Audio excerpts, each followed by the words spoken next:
আনমনেই দাঁড়িয়ে তৈরি হচ্ছিল শোক। একটু আগেই রক্সিনা এসেছিল, সাথে নিয়ে এসেছিল হালকা কাজ করা দারুণ একটা গাউন, যা চোখ ধাঁধানো সুন্দর ছিল। রেক্সিনার পরিধানেও ছিল গাউন, কিন্তু গাউনটা ছিল বিদেশি কালচারের মধ্যে। বাম পাশে প্রায় সম্পূর্ণটাই ফাঁকা, কিন্তু অদ্ভুত বিষয় ড্রেসটাই রেক্সিনার উপর মানিয়েছে সুন্দরভাবে। রেক্সিনার হাতে নিজের জন্য গাউনটা দেখে প্রশ্নবোধক চাউনিতে তাকায় শোক। আমি তো পার্টিতে যাব না আপু, তাহলে এই ড্রেস কেন এনেছো? রেক্সানা ঠোঁট চাপা হাসি ফুটে উঠল, সাথে চোখে ভেসে উঠল যন্ত্রণা। এই শহরের বুকে আইহানের আসার পর থেকেই রক্সিনা তাকে ভালোবাসে, কিন্তু তার ভালোবাসা যে আগে থেকে অন্য কারোর নামে দলিল, ব্যাপারটা কোনাক্ষরও টের পায়নি সে। এমন না যে সে সুখকে হিংসা করছে, প্রশ্নই আসে না। সুখের মায়াবী চেহারা দেখে রক্সিনা তার জন্য মায়া হয়। সেও চায় আইহানের সুখকে ভালোবাসুক, আগলে রাখুক। এতিম মেয়েটা ঢাল হয়ে পাশে না, সামনে দাঁড়াক। তুমি পার্টিতে যাচ্ছ সুখ, আর এই হুকুম তোমার স্বামী নিজে জারি করেছে, ড্রেসটাও সে নিজেই পাঠিয়েছে, তাই না? বলো না শোনো, তুমি ছাড়া আমাদের পার্টি জমবে না। তুমি এক কোণে বসে থাকিও, তাও চলো। রেক্সনার কথা ফেলতে পারেনি সুখ, কিন্তু সুখের ভাবনা অন্য বিষয় নিয়ে। যে পুরুষ 2 দিন আগেও চাইতো না যে সুখে পার্টিতে যাক, সে কিনা আজ নিজ থেকে ড্রেস পাঠাচ্ছে। ব্যাপারটা কেমন সন্দেহ না? দীর্ঘশ্বাস ফেলে তৈরি হয়ে নিচে নামতেই দেখতে পাই ইভান একা একা গালে হাত দিয়ে বসে আছে। মায়া হয় সুখের, ছেলেটার প্রতি অদ্ভুত মায়া জন্মেছে তার। এই কয়েক ঘন্টায় জন্মাবেই না কেন, সম্পূর্ণ এক মায়ার গোডাউন খুলে বসে যেন আছে ছেলেটা। আপু, আমরা ইউভানকেও নিয়ে যাই প্লিজ। উনি একা একা বাড়িতে থাকবে নাকি? আচ্ছা, আমি গাড়িতে অপেক্ষা করছি, তোমরা আসো, ঠিক আছে? সুখ সম্মতি জানিয়ে এগিয়ে গেল ইভানের কাছে। ইভান তখন গাল ফুলিয়ে বসে বসে ড্রাগন ফল খাচ্ছে। তার মনে রক্তের ফিলিংস দেয় এই ফল, সম্পূর্ণটা না দিলেও আংশিক দেয় আর কি। আর তার গাল ফোলানোর কারণ তো আর ব্রো, তার ভাবি মা তাকে একা ফেলেই চলে যাচ্ছে, একবার সঙ্গে যেতেও বলল না। এটা কি ঠিক? তার মতো মাসুম বাচ্চাকে একা রেখে যেতেই ওদের বুক কাঁপে না? ভাইয়া। সুখের ডাক কানে গেলেও পিছু ফিরল না ইভান। কেন ফিরবে সে? সে তো রাগ করেছে। সুখ ব্যাপারটা বুঝলো, আদ্ল হেসে সামনে দাঁড়ালো। ছেলেটা আজ তো একটা আহ্লাদের গোডাউন, একে নির্ঘাত এর আশেপাশের মানুষ আহ্লাদ দিয়ে দিয়ে এমন বানিয়েছে। সুখ আগে জানতো মেয়েরাই আহ্লাদি হয়, কিন্তু ইভানকে দেখে তার এই ধারণা পাল্টে গেছে। ভাবিমার উপরে এত রাগ করতে আছে বুঝি? আমার কোনো ভাবিমা নেই, যাও তুমি। তোমরা ভালো না, ইভান তোমাদের সাথে কথা বলবে না, যাও। সুখ মিথ্যা মন খারাপের নাটক করে দুঃখী গলায় বলে ওঠে। ও মা, আমি তো আরো ইউভানকে রেডি হতে বলতে এসেছিলাম আমাদের সাথে যাওয়ার জন্য, কিন্তু কি আর করার, সে তো আমাকে ভাবিমা মানেই না। আচ্ছা, যাই তাহলে। কথাটা বলে সুখে পেছনে ঘুরতে নিলে ইভান চেঁচিয়ে ওঠে। এই না না, আমি তো মজা করছিলাম, তুমি তো আমার একমাত্র ভাবিমা, কত মিষ্টি। আমি এখনই রেডি হয়ে আসছি, 2 মিনিটে যাব, 5 মিনিটে আসবো। কথাটা বলেই ভোদর। সুখ ইভানের যাওয়ার দিকে তাকে হাসলো। সোফায় আরাম করে বসতে নিলে ইভান আবার ফিরে আসে ঝড়ের বেগে। তাকে এইভাবে আসতে দেখে সুখ ঘাবড়ে যায়। কিন্তু ভাবিমা, আমার তো এখানে কোনো স্যুট নেই, আমি কি পরবো? ইভান মন খারাপ করে বলে। সুখের প্রচন্ড মায়া হয়। আইহান কেন শুধু তার জন্য ড্রেস পাঠালো, ইভানের জন্য পাঠালো না কেন? সুখের সব রাগ গিয়ে পড়লো এবার আইহানের উপর। তুমি যাও ভাবিমা, আমি এইখানেই থাকবো। সুখ তাকালো ইভানের দিকে। বয়সে বড় হলেও কাজে কর্মে বাচ্চামো প্রচুর। ইভানের মাঝে যা সহজে সবার মন জয় করে ফেলে, এমন আদুরে বাচ্চার মন খারাপ হলে বুঝি সুখের ভালো লাগে? এমনিতেই সকাল থেকে মা মা করছে, মায়াটা যে আরো বেশি লাগছে। গেলে আমরা দুজনেই যাব, না হলে যাবই না। চলো তো তোমার ভাইয়ের রুমে। রাক্ষসটার রুমে সেদিন এসেছিলাম, মানুষের রুমে কাভার থাকে, ওনার আস্ত একটা রুম আছে, সেখানে গেলে একটা না একটা পেয়ে যাব। তোমার মাপের, কি বলো? ইভান খুশি হয়ে গেল। সুখের পিছু পিছু ওপরে উঠতে লাগলো। দুজনে আইহানের রুমে দাঁড়িয়ে সবার আগে নজর গেল বিছানার উপরে রাখা শুটের ওপর। যেহেতু আইহান আরো ঘন্টাখানেক আগে তৈরি হয়ে চলে গেছে, তাহলে এটা কার? সুখের খটকা লাগলো। ভাই, তুমি এটা পরে দেখো তো তোমার মাপের হয় কিনা। ইভান রাজি হলো। সুখ রেক্সিনার কাছে গাড়ির সামনে গিয়ে দাঁড়ালো। দুজনেই গল্প করছিল, এর মাঝে বেরিয়ে এলো ইভান। সুখ আর রেক্সিনা দুজনে গেটের দিকে তাকাতেই হাও হয়ে গেল। নেভি ব্লু শুট পরে এগিয়ে আসে ইভান। হালকা কালি চুলগুলো জেল দিয়ে সেট করা, পায়ে চকচকে কালো শু, হাতে আইহানের দামি ওয়াচ। এক কথায় বাচ্চা ইভান থেকে এই মুহূর্তে তাকে যুবক ইভান লাগছে। ইভান শুকের সামনে এসে আলতো হেসে মাথা নিচে নামিয়ে দিয়ে নিজের কানের পেছনে ইশারা করলো। সুখ প্রথম দফা অবাক হলো, পরক্ষণে হাসলো। নিজের চোখের কোণ থেকে কাজল নিয়ে লাগিয়ে দিল ইভানের কানের পিছে। তা দেখে মুখ বাঁকালো রাক্সানো, বিড়বিড় করে বলে উঠল, যে না রূপ, তা নিয়ে আবার দম্ভের শেষ নেই মানুষজনের। নিজেকে মনে হয় প্রিন্স অফ হেভেন মনে করে। বিড়বিড় করে বললেও কথাটা স্পষ্ট শুনতে পেল ইভান। মুরুকুসকে রিক্সানার দিকে তাকিয়ে এগিয়ে গেল। ফুটের সিটের জানালার কাছে এসে হালকা ঝুঁকে বলে ওঠে, ম্যাডাম, আমার রূপ নিয়ে কি জ্বলছেন? যার এমন রূপ থাকে, নিজের চেহারায় হাত দিয়ে তা দাম্ভিকতা থাকে অনিবার্য। আর প্রিন্স অফ হ্যাভেন হয় না, কিন্তু আমি প্রিন্স। তাই নিজের হিংসুক নজর আমার দিকে দিয়েন না। পরে দেখা যাবে আপনার জেলাসির কারণে আমার সুন্দর ফেসটা কালো স্পট পড়ে গেছে। রিক্সানা কি কর্তব্য বিমূঢ়। এই ছেলে এইসব কি বলে দিল এক নিঃশ্বাসে। আর ছেলেটা শুনলই বা কি করে। রিক্সানা মাথা চাপড়ে বলে উঠল, কি আজব ঝামেলা রে বাবা, আজকাল কি বিড় করে কথা বলাও যাবে না। নির্দিষ্ট লোকেশনে পৌঁছাতে গাড়ি থামালো রেক্সানা। সুখ আর ইভানকে ভেতরে যাওয়ার নির্দেশ দিয়ে সুখের হাতে একটা ইভেন্ট কার্ড ধরিয়ে দিল। নিজে গেল গাড়ি পার্কিং জোনে রাখতে। সুখ এগোতে নিলেই ইভান তার সামনে নিজের বাহু এগিয়ে দিল। ভাবিমা, can I do this honour? সুখ আলতো হাসলো। ইভানের হাতের মাঝে নিজের হাত গলিয়ে দুজন হাঁটা ধরলো। ভেতরে প্রবেশ করতেই প্রায় কম বেশি ছেলে মেয়ে হাঁ হয়ে দরজার দিকে তাকিয়ে রইল। তাকাবে নাই কেন? সুখকে এই লাল পার্টি গাউনে অসম্ভব সুন্দর লাগছে। হালকা মেকআপের সাথে আবার লাল গোল্ডেন মিশ্রিত হিজাব বেঁধেছে। যেখানে সবাই সম্পূর্ণ মার্জিত কাপড় পরেনি, সেখানে হিজাব পরিহিত সুখকে দেখে ছেলে সব মেয়ে উভয়ই অবাক। তার উপর মেয়েদের হৃদয় কাঁপাতে স্বয়ং রেনিয়ার্স রাজ্যের প্রিন্স দাঁড়িয়ে আছে। আইহান অবশ্য এখনো আসেনি। তার বর্তমান সম্পূর্ণ ফোকাস এই দুজনের উপরে। পার্টি শুরু হয়েছে অনেকক্ষণ আগেই, কিন্তু আইহানের আসার কোনো নামগন্ধ নেই। কিন্তু সে তো অনেক আগেই বেরিয়েছিল। সুখ নিজের অজান্তে আইহানের চিন্তায় লিপ্ত হয়ে আছে। শুধু আইহান না, মারিদ, মেহরাব, এমাদ কেউই নেই। রক্সিনাকে কয়েকবার জিজ্ঞাসা করলেও আশানুরূপ উত্তর পায়নি। সুখ এবার এদিক ওদিক খুঁজতে খুঁজতে পুল সাইডে চলে এলো। জায়গাটা নিলিবিলির কারণে সব মানুষ ভেতরে। হালকা অন্ধকার হয়ে আছে চারিদিকে। সুখের এবার ভয় লাগলো। চলে যেতে নিলেই টের পেল পেছনে কারোর অস্তিত্ব। সুইমিং পুলের আশেপাশে সম্পূর্ণ অন্ধকার। দূরে ফেরি লাইট জ্বললেও তার আলো এত দূর আসতে ব্যর্থ। সুখের ভয়ে বুক কাঁপছে, অজানা আতঙ্কে হাত পা কাঁপছে। চোখের সামনে ভেসে উঠছে বারবার 7 বছর আগের কিছু বিশ্রী স্মৃতি। পেছনে দাঁড়িয়ে থাকা অস্তিত্ব আরো গাঢ় হয়ে এলো। হাতটা এসে ঠেকলো সুখের ধনুকের ন্যায় কোমরে। সাথে সাথেই যেন নিঃশ্বাস ফিরে এলো শোকের। সাথে সাথে পেছনে দাঁড়িয়ে থাকা মানুষটার বুকে নিজেকে এলিয়ে দিল শোক। আইহানের ঠোঁটে ফুটে উঠল বাঁকা হাসি। কি ব্যাপার হ্যাপিনেস? ভক্ষকের ছোঁয়া চিনে ফেললে এত তাড়াতাড়ি? ভক্ষকের বুকে নিজেকে কিভাবে সুরক্ষিত ভাবছ? ভয় লাগছে না? বুক কাঁপছে না? সাথে সাথে চোখ মেলে তাকালো শোক।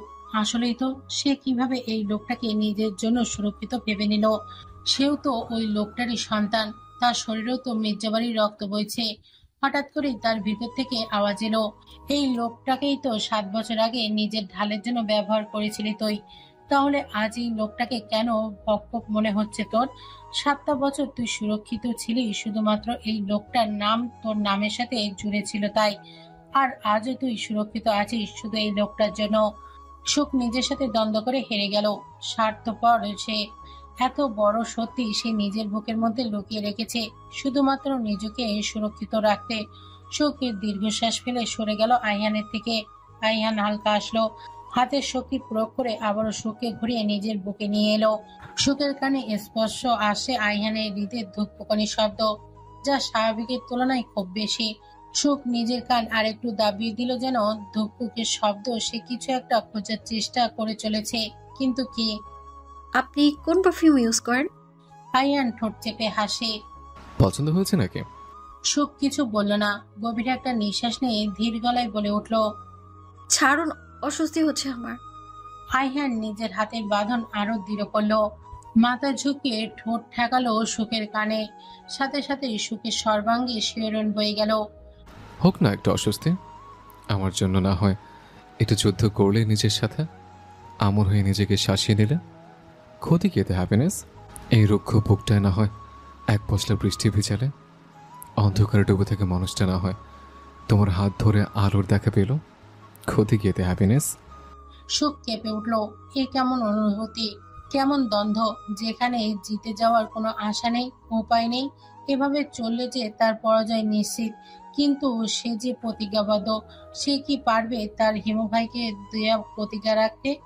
আয়ান যখন সুখের অদর ছোঁয়ার জন্য নিজের দূরত্ব মিটিয়ে দিচ্ছিল, তখন সুখ আইহানের থেকে দূরে যাওয়ার পরিকল্পনা সাজাচ্ছিল। কিন্তু সুখ নিজেও জানে না, জীবনের সবচেয়ে বড় ভুল হয়তো সে এই জায়গাতেই করতে চাইছিল। আইহান যখন সম্পূর্ণভাবে নিজের ওপর নিয়ন্ত্রণ হারিয়ে সুখের লাল প্রলেপযুক্ত ঠোঁটে আসক্ত, ঠিক তখনই সুখ নিজের সমস্ত বল প্রয়োগ করে তাকে নিজে থেকে ছাড়িয়ে নেয়। আইহান হতভম্ব হয়ে তাকিয়ে থাকে সুখের মুখের দিকে। সে এটা আশা করেনি সুখের থেকে, যা তার মুখে স্পর্শ। হঠাৎ আইহান টের পেল তার হাত গরম হয়ে উঠছে, চোখ জ্বালা করছে, পিঠ ব্যথা করছে। নিজের পরিবর্তন টের পেতেই উল্টা হেঁটে চলে গেল অন্ধকারের মাঝে। সুখ সেখানে বসে পড়ল। তার চারিপাশ কেমন শূন্য লাগছে। সে কি তাহলে নিজেকে হারিয়ে ফেলল? আইহান কিছু দূর আসতেই দেখতে পেল তার হাতে আগুন। তার চোখ দিয়ে দ্যুতি বের হচ্ছে, যা অন্ধকারে আরো তীব্র আকার ধারণ করেছে। বিশাল ডানা সূত্রে ছিঁড়ে দৃশ্যমান হয়ে গেছে। আয়ান বুঝল তার অনুভূতির সাথে তার শক্তি সংযুক্ত। এই আগুন তার রাগের বহিঃপ্রকাশ। আয়ান গভীর নিঃশ্বাস নিল। সুখের ঘ্রাণ তার শরীরে মেখে গেছে, যা তাকে আরো এলোমেলো করে দিচ্ছে। বুকের জ্বালা তাকে হাড়ে হাড়ে বুঝিয়ে দিচ্ছে এই 20 বছরের রমণীর প্রয়োজন তার জীবনে ঠিক কতটা। আইহান নিজেকে সামনে নিল। সেই রাতের মতো এখন আর তার শক্তি আউট অফ কন্ট্রোল হয় না। সে চাইলেই তার নিজের নিয়ন্ত্রণে নিয়ে আসতে পারে। আইহান উড়াল দিয়ে চলে গেল ছাদে। এই শোরগোল তার ভালো লাগে না, তার শান্তি প্রয়োজন। হঠাৎ তার ফোন বেজে উঠল। বিরক্তিতে কপাল কুঁচকে গেল তার। ফোন ধরবে না বলে সিদ্ধান্ত নিলেও পরে কিছু একটা ভেবে ফোন কানে তুলতেই আবুর থেকে ভেসে এলো করুণ আর্তনাদ। স্যার, সর্বনাশ হয়ে গেছে। আমাদের ফ্যাক্টরিতে আগুন লেগেছে স্যার, প্লিজ দ্রুত আসুন। অনেক কর্মচারী আহত, কিছু কিছু অন দ্য স্পটে মারা গেছে স্যার। আইহান হতবিহ্বল হয়ে গেল। ফ্যাক্টরিতে আগুন লেগেছে সেটা বড় বিষয় না, কিন্তু আহত লোকদের কি? টাকা দিয়ে ফ্যাক্টরি আবার তৈরি করা যাবে, কিন্তু যেসব মানুষ মারা গেছে তাদের কি হবে? আইহান দ্রুত রওনা দিল। আইহান রওনা দিতেই দূরের বিল্ডিং এ দাঁড়িয়ে থাকা একজন বাঁকা হাসলো। কানে ব্লুটুথ লাগিয়ে উচ্ছ্বাসিত নিয়ে বলে উঠল, স্যার, রাস্তা পরিষ্কার, ঢাল সরে গেছে, এখন তাকে বাঁচানোর মতো আশেপাশে কেউ নেই, এটাই সুযোগ। কথাটা বলেই জায়গা ত্যাগ করলো লোকটি। আইহান টের পেল না ঠিক কত বড় ষড়যন্ত্র তার আশেপাশে বাঁধা হয়েছে। ক্লাবে উচ্চস্বরে গান বেজে চলেছে, তার তালে তালে মেলাচ্ছে উপস্থিত সবাই। কেউ কেউ নিজের প্রিয়তমা, তো আবার কেউ কেউ অর্ধাঙ্গীর সাথে কোমর দোলাতে ব্যস্ত। সুখ দূরে দাঁড়িয়ে তা দেখে চলেছে। তখন ইউভান আসে তার কাছে। ভাবিমা, আমিও ওদের মতো ডান্স করব, যাবে তুমি আমার সাথে? সুখ তাকালো ইউভানের দিকে। এই বাচ্চা মুখ যুবককে কি না করা সম্ভব? কি সুন্দর নিজের ঘনপাপটি নাড়িয়ে নাড়িয়ে প্রশ্ন করে চলেছে। কি মিষ্টি আবদার। কিন্তু আমি তো নাচ তেমন পারি না ভাইয়া। আরে চলো না ভাবিমা, ট্রাই করব। আমিও পারি না, তুমিও পারো না, দুইজনে পড়ে গিয়ে মাজা ভাঙবো। সুখ না চাওতেও হেসে দিল। ইভানের সাথে এগিয়ে গেল ডান্স ফ্লোরের দিকে। ইভানের সুখের দুই হাত ধরে আড়াআড়ি ভঙ্গিতে হাত পা নাড়িয়ে চলেছে, কিন্তু না, কোনোভাবেই মিলছে না স্টেপ। শেষমেশ না পেরে ক্লান্ত হয়ে বসে পড়লো দুজন। একে অপরের দিকে তাকিয়ে উচ্চ শব্দে হেসে উঠল। ঠিক তখনই লাইটগুলো বন্ধ হয়ে গেল। চারিদিকে থমথমে পরিবেশ সৃষ্টি হয়ে গেল। যে যার জায়গায় দাঁড়িয়ে গেল। রক্সিনা আর রেহবাব গেল লাইটের কি হয়েছে দেখার জন্য, কিন্তু তাদের যাওয়ার আগে লাইট পুনরায় জ্বলে উঠল। মারি দূরে দাঁড়িয়ে এতক্ষণ সবটা দেখলো, কিন্তু হঠাৎই লাইট অন অফ হওয়া তার ভুল বুঝে গেল। তীক্ষ্ণ দৃষ্টিতে চারিদিকে তাকাতেই তার চোয়াল শক্ত হয়ে গেল। ইভান হতভম্ব হয়ে আশেপাশে তাকাচ্ছে। শোক নেই। কই গেল শোক? তার বুড়ো এর আমানত কই গেল? তার বুড়ো বলেছিল যে তার ভাবিমার খেয়াল রাখতে, তার আশেপাশে থাকতে। তাহলে সে তো অন্ধকারে আঁকড়ে ধরেছিল তার ভাবিমার হাত। তাহলে এখন তার হাত ফাঁকা কেন? ফ্যাক্টরির সামনে আসতেই ভুরু কুচকে গেল আইয়ানের। আগুন লাগানোর কোনো নাম নিশানা নেই কোথাও। তাহলে তার কাছে যে কল আসলো? কিছু সময় চুপচাপ দাঁড়িয়ে থেকে সব হিসাব মেলাতেই জল শক্ত হয়ে এলো। কাজটা ঠিক করেননি শরীফ মির্জা। আমি চেয়েছিলাম বাংলাদেশে ফিরতে আরো 2 দিন সময় নেব, কিন্তু না, আপনার সে ধৈর্য নেই। আইহান পুনরায় ক্লাবে ফিরে আসতে ইভান দৌড়ে এলো। তার চোখের পানি বেচার বুক কাঁপছে ভয়ে। রিহা মারি দুজনেই ইভানকে সামলাতে অক্ষম। সে অপরাধ বোধে ভুগছে। তার যে ভাবিমাকে লাগবে, সে কার কাছে আবদার করবে? এখানে এখানে তো তার বাবা নেই, তার মামুনি নেই। তাহলে কার কাছে আবদার করবে সে? ইভান হাঁটু ভেঙে বসে পড়লো ফ্লোরে। চঞ্চল বাচ্চাটার মুখটা কিছু মুহূর্তের ব্যবধানে কেমন বিমোড় হয়ে গেছে। সবাই শান্ত। কি বলে ইভানকে সান্ত্বনা দিবে কেউ বুঝে উঠতে পারছে না। মারি দেবার আইহানের কাঁধে হাত রাখলো। আইহান দীর্ঘশ্বাস ফেলে এগিয়ে গেল ইভানের দিকে। ইভানের কাঁধে হাত রাখতে ইভান সেই হাতে জড়িয়ে ধরে বাচ্চাদের মতো কেঁদে উঠলো, যেন এতক্ষণে সে তার অভিভাবক খুঁজে পেয়েছে। ইভান উঠে আইহানকে আষ্টে পৃষ্ঠে জড়িয়ে ধরলো। আইহান যত্নে আগলে নিল তাকে। মাথায় হাত বুলিয়ে ধীর কণ্ঠে বলে উঠল, কান্না করছিস কেন? ব্রো, আমি পারিনি মাকে রক্ষা করতে। তোমার দেওয়া কথা রাখতে আমি অক্ষম।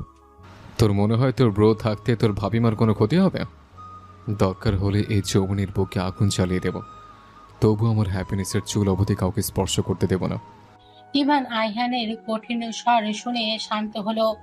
তার ভাবিমার কিছু হবে না, এই বিশ্বাস তার বুকে জাগ্রত হলো। তার বড় থাকতে কেউ পারবে না তার ভাবিমার ক্ষতি করতে। অন্ধকার কামরায় ফ্লোরে শুয়ে আছে সুখ। অজ্ঞান হয়ে থাকলেও তার আশেপাশে কোনো অস্তিত্ব নেই। সবাই বাইরে পাহারা দিচ্ছে, কিন্তু রুমের দরজা খুলে ভেতরে প্রবেশ করার স্পর্ধা কারোর বুকে নেই। আগে এই শরীরকে স্পর্শ করবে তাদের বস, তারপর এই মেয়েকে পাচার করা হবে দুবাইয়ের শেখের কাছে, তারপর অন্য কোনো দেশের পতিতালয়ে ফেলে আসা হবে। বাকিটা জীবনে সেখানে গুমড়ে মরবে মেয়েটা।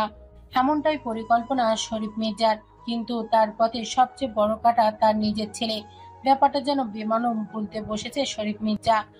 ঘন্টা 2 পরেই জ্ঞান ফিরে আসে সুখের। মাথা ব্যথায় চোখ মেলে তাকাতে না পেরে সেভাবেই মেঝেতে পড়ে রইল। কোথায় আছে সে তার কিছুই মনে নেই, আর মনে করার মতো অবস্থাতেও সে নেই। কিন্তু এখান থেকে বেঁচে ফিরতে হবে যে কোনো অবস্থাতেই। ভাবতেই চোখ মেলে তাকালো শোক। এই পরিস্থিতিতেও তার মন বলছে আইহান আসবে, কিন্তু কেন? কেন আসবে আইহান? তার সে ব্যবহারের পরেও কেন সে আসবে সুখকে বাঁচাতে? কিন্তু মন সে তো জেদ ধরেই বসে আছে, তার আইহান তাকে বাঁচাতে নিশ্চয়ই আসবে। সুখ কোনো রকমে উঠে বসলো, সতর্কতার সাথে চারিদিকে নজর বুলিয়ে নিল। দরজা জানালা বাদে কোনো কিছুই নেই এই ঘরে। দরজা দিয়ে বের হওয়ার চেষ্টা করা বোকামি ব্যতীত আর কিছুই না, কারণ তাকে যেহেতু এনেছে নিশ্চয়ই বাইরে করা পাহারা দিয়েই রেখেছে। সুখ এবার এগিয়ে গেল জানালার দিকে। সেখানে যেতেই তার ঠোঁটে হাসি ফুটল। গ্রিলগুলো স্ক্রু দ্বারা লাগানো, স্ক্রুগুলো খুললেই কাজ হয়ে যাবে। কিন্তু খুলবে কি দিয়ে সে? সারা ঘর তল্লাশি করে বেড সাইড ড্রয়ার থেকে প্লাস্টিকের চাকু পেল সে। সাথে সাথেই লেগে গেল কাজে। আমাদের মধ্যে সাধারণ কি কি শক্তি থাকে ইভান? ইভান কিছুক্ষণ ভাবলো, কারণ সে নিজেও এখনো সম্পূর্ণরূপে তার শক্তিগুলোকে কন্ট্রোল করতে পারেনি। এর জন্য তার আরো 4 বছর লাগবে। কিন্তু তবুও সে অ্যারিস আর ফিওনার পাওয়ারগুলো দেখেছে। আইহানের শক্তি তাদের চেয়েও অনেক পাওয়ারফুল, তবুও সিমিলারিটি আছে সে হিসেবে বলল। আমাদের ফ্যাংশগুল অনেক বিষাক্ত হয়, সবার না, কিন্তু যারা রাজার রক্ত মানে রয়্যালিটি আছে যাদের ভিতরে, তাদের কিন্তু বাবা ব্যতীত আমি দেখিনি কাউকে এইটা ব্যবহার করতে। আমরা সর্বোচ্চ উঁচুতে উঠতে পারি, যার গতি বাতাসকে চিরে ফেলতে পারে। ঈগল বংশীর হলে তার পাঞ্জা অনেক ধারালো হয়, তাদের চোখ দিয়ে যে রশ্মি বের হয় তা সাধারণ মানুষকে 2 ভাগে বিভক্ত করে দিতে পারে। আর সবচেয়ে গুরুত্বপূর্ণ, আমরা একবার যা রক্ত পান করি তার রক্তের ঘ্রাণ শনাক্ত করে সে মানুষটাকে খুঁজে বের করতে পারি। শেষের কথাটা আইহান মনোযোগ দিয়ে শুনল। ঘ্রাণ শব্দটা মাথায় আসতেই তার টনক নড়ল। সে শোকে রক্ত পান করেছিল, সেই জন্য তার ঘ্রাণ শনাক্ত করা তার জন্য অসম্ভব না। কিন্তু এর আগে সে এইটা করেনি, কিভাবে সে করবে? ইভান বুঝলো আইহানের দ্বিধা। সে বলে উঠল, চোখ বন্ধ করো ব্রো, সব ইন্ডিয়াকে শান্ত করে শুধু নাক এর ব্যবহার করো। নিজের সম্পূর্ণ ধৈর্য একত্রিত করে ঘ্রাণ নিতে মনোনিবেশ করো। আইহান ইভানের কথা মতো নিজের সম্পূর্ণ ধ্যান একত্রিত করলো ঘ্রাণ শক্তির দিকে। অদ্ভুতভাবে তার নাকে এসে লাগলো মিষ্টি এক ঘ্রাণ। আয়ান বুঝলো ঘ্রাণটা কার। সে কিছু রাস্তায় হেঁটে মানুষের আড়াল হয়ে উড়াল দিল। ইভানও তাই করলো। সেও যাবে তার ভাবিমাকে বাঁচাতে। বাকিরা যেতে নিলে মারিদ আটকে দিল, কারণ মারিদ জানে আইহান নিজেই পারবে সুখকে বাঁচাতে। বাকিরা গেলে সে তার শক্তি ব্যবহার করতে পারবে না। ঘ্রাণ নিতে নিতে তারা গিয়ে পৌঁছালো একতলা ভবনের সামনে। আইহান ভুরু কোঁচকালো। শহরের মাঝে তারা সুখকে রেখেছে, কিন্তু কেন? তাদের কি ধরা পড়ার যাওয়ার ভয় নেই, নাকি এটা শুধু তাদের ধুলো দেওয়ার জন্য করা হয়েছিল? হয়তো তারা ভেবেছিল আইহান জঙ্গল ভাঙা পুরনো ফ্যাক্টরিতে খুঁজলেও শহরের ভিতরে খুঁজবে না। আইহান নিচে নেমে গেল। কেউ তাদের উঠতে দেখলে ভয় পেয়ে যাবে।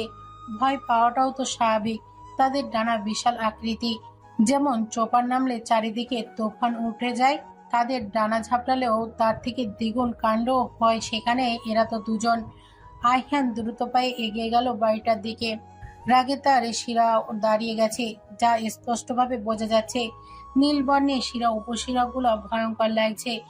রাগে চোখ জোড়া দিয়ে বেরিয়ে আসা রশ্মিগুলো আগুনের লাভার মতো জ্বলছে। এদিকে হাত দিয়ে বারবার বেরিয়ে আসতে চাইছে আগুনের ফুলকি। ইভানের ফাঙ্গার গুলো তীর করছে। বুঝতে পারছে তার পরিবর্তন আসছে। বিজদাত তার শিকারের জন্য প্রস্তুত। আইহান বাড়ির দরজা ভেঙে প্রবেশ করতেই দেখতে পেল 10-12 জনের মতো দাঁড়িয়ে আছে একটা দরজাকে ঘিরে। আইহান রেগে এগিয়ে গেল সামনের দিকে। তাকে আসতে দেখেই ভড়কে গেল সবাই। এমন পুরুষ সে আগে দেখেনি। ঠিক এমন কিছুর বর্ণনা তো দিয়েছিল তাদের বস। তার মানে এটাই সে হাইব্রিড ভ্যাম্পার, যার গঠন মানুষের মতো হলেও আচরণ পশুর থেকেও ভয়ঙ্কর। সবগুলো শরীর কাঁপছে। তারা যে আইহানের প্রতিরোধে এগিয়ে আসবে তার সময়ও দেয়া হলো না তাদের। তার আগেই আইহান হাত দিয়ে চিরে দিল একজনের শরীর। বুকের মধ্যে 2 হাতে ঢুকিয়ে নিজের শরীরের সর্বশক্তি দিয়ে শরীরটাকে 2 দিকে বিভক্ত করে দিল। গার্ডটা যে চিৎকার করবে তার সময়টুকু পেল না। বাকিদের সে অবস্থা দেখে পালানোর রাস্তা খুঁজতে লাগলো, কিন্তু তারা জানে না তারা আসলে কোনো সামান্য পাখির মুখের খাবার ছিনিয়ে নেয়নি। তারা বাস পাখির সঙ্গীকে কেড়ে নিয়েছে। এর শাস্তি কি এতই কম হবে? 2 নম্বর গার্ড তার পাশের গার্ডটাকে ভয়ে ভয়ে বলে উঠল, দ্রুত তাদের বের কর, নয়তো এখানে কি হবে তার ধারণাও নেই আমাদের। দ্রুত যা। লোকটা মাথা নাড়িয়ে দৌড়ে গেল ভেতরে। ইভান একজনের রক্ত চুষে খাচ্ছিল বাচ্চাদের মতো। বাচ্চারা যেভাবে জুস খায় ঠিক সেইভাবেই। যেহেতু তার বুড়ো তার ভাবিমার ঠিকানা পেয়ে গেছে, তার মানে ভাবিমার একদম সুরক্ষিত আছে। আর কিছুই চায় না তার। এবার সে আরামে মানুষের গরম রক্ত খেতে পারবে। সুখকে খোঁজ ইভান, তোর জন্য 2টাকে জীবিত রাখবো। যা, আগে সুখকে খুঁজে বের কর।